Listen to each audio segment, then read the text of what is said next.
বিরতির পর স্বাগত। গত দুদিন রাজ্যে সরস্বতী পুজোর আমেজ ছিল, কিন্তু সেই আমেজের বা সেই সরস্বতী পুজোয় ছন্দপতন কল্যাণপুরে।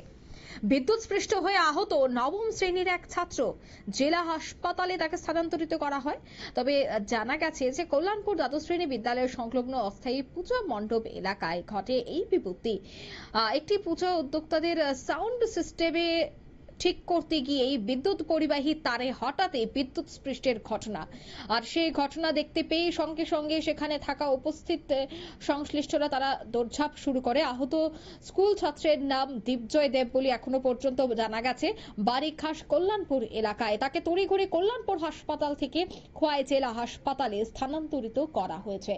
বর্তমানে তার অবস্থা আশঙ্কাজনক বলেই জানা গেছে। তবে সে বিষয়ে কি বলছেন সংশ্লিষ্টরা শোনাচ্ছে। Have attended one patient with history of electrocution. Patient's condition is a little bit critical, so that's why after giving primary treatment here, we have referred this case to YPC hospital. আপনারা শুনলেন চিকিৎসকদের বক্তব্য। তারা জানাচ্ছেন যে বর্তমানে খোয়াই জেলা হাসপাতালেই রয়েছে এই ছাত্র।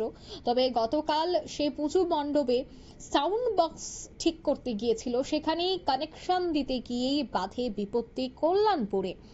এবং সঙ্গে সঙ্গেই সেখানে উপস্থিত সংশ্লিষ্টরা তাকে তড়িঘড়ি হাসপাতালে নিয়ে যায়। এবং একেবারে উৎসব মুখর পরিস্থিতিতে হঠাৎই হতাশা ছড়িয়ে পড়ে এলাকা জুড়ে, একটা চাঞ্চল্য ছড়িয়ে পড়ে এলাকা জুড়ে। কল্যাণপুরে সরস্বতী পুজোয় মেতে উঠেছিল একেবারে গ্রামের প্রত্যেকেই, ছাত্রছাত্রীরাও মেতে উঠেছিল এই সরস্বতী পুজোয়। তবে হঠাৎই এই বিপত্তি বাধে।